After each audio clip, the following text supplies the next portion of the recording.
नमस्कार दोस्तों, मैं राजकुमार मौर्य बहुजन समाज पार्टी कैंप से आपको बड़ी खबर बता रहे हैं।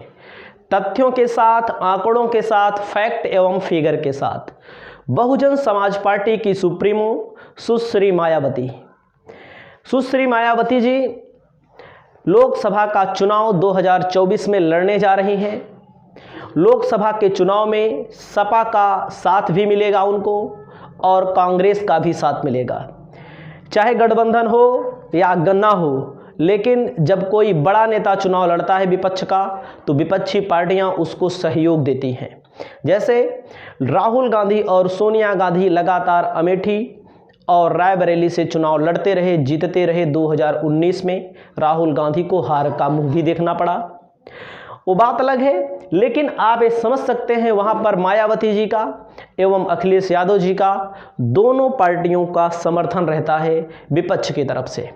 वैसे बिजनौर लोकसभा सीट है जहाँ से मायावती सांसद रह चुकी हैं।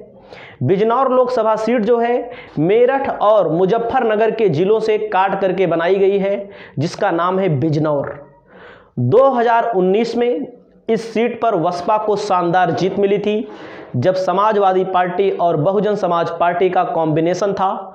जब समाजवादी पार्टी और बहुजन समाज पार्टी दोनों इकट्ठा 2019 में चुनाव लड़ रही थी, तो सफलता पूरे गठबंधन को अच्छी तरह से नहीं मिली। लेकिन बिजनौर लोकसभा सीट पर समाजवादी पार्टी के सहयोग से बसपा के कैंडिडेट का नाम है मलूक नागर। इनको मिले थे 5,61,045 वोट।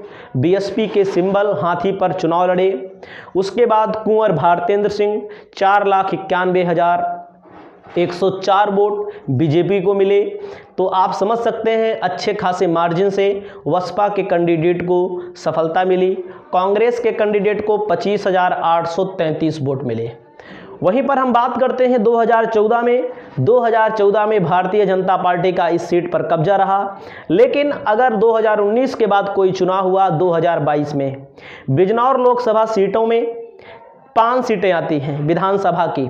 5 सीटों में 2024 में अखिलेश यादव की पार्टी समाजवादी पार्टी को 4 सीटें कब्जे में हैं, अभी भी हैं। उनके 4 विधायक हैं। यहाँ के अगर जातीय समीकरण की चर्चा करें तो यहाँ का जातीय समीकरण, बिजनौर का जातीय समीकरण, हिंदू आबादी 55% है, मुस्लिम आबादी 45% है। मायावती के भतीजे आकाश आनंद की भी चर्चा है, इस सीट से चुनाव लड़ सकते हैं। लेकिन अगर मायावती चुनाव लड़ती हैं तो पूरे देश में मैसेज जाएगा कि मायावती एक्टिव पॉलिटिक्स में आ चुकी हैं। मायावती का जनाधार उत्तर प्रदेश में अभी भी जारी है, लगभग 15% वोट अभी भी इनको मिल रहे हैं। इसके पहले मायावती जी को 20 से 21% वोट मिला करते थे। अभी भी 15% वोट इनके पास है। उस 15% वोट से ही राजनीति नहीं चल सकती। इसलिए बहन कुमारी मायावती 2024 के गठबंधन में, इंडिया गठबंधन में भी जा सकती हैं। ऐसा उस समय करेंगी जिस समय लोगों को अंदाज़ा नहीं होगा। अगर इंडिया गठबंधन में जाती हैं तो इंडिया गठबंधन को मजबूती मिलेगी। अगर अकेली लड़ेंगी तो हो सकता है 1 सीट निकल जाए अगर किसी के समर्थन से, अन्यथा कोई भी सीट निकलने वाली नहीं है। जैसे कि 2014 में बीएसपी को 0 सीट मिली थी। 80 सीटों में कोई भी सीट बीएसपी नहीं जीत पाई थी। अगर उत्तर प्रदेश की बात करें तो सबसे बड़ी नेता हैं दलितों की। देश में भी अभी भी दलितों की सबसे बड़ी नेता हैं। इनका जो जनाधार है बहन कुमारी मायावती का, अगर आप जाएंगे पंजाब में भी जनाधार है, दिल्ली, राजस्थान, मध्य प्रदेश, हैदराबाद, यानी कि पूरे ऑल ओवर इंडिया में पूरा का पूरा जनाधार इनके पास है। अगर लोकसभा चुनाव लड़ती हैं तो इनके पक्ष में नतीजे भी आएंगे। यहीं से बीएसपी का गढ़ है, एक तरह से बीएसपी का एक समय में गढ़ हुआ करता था। बीएसपी यहीं से मूव करी 4 बार उत्तर प्रदेश की मुख्यमंत्री रही हैं बहन कुमारी मायावती।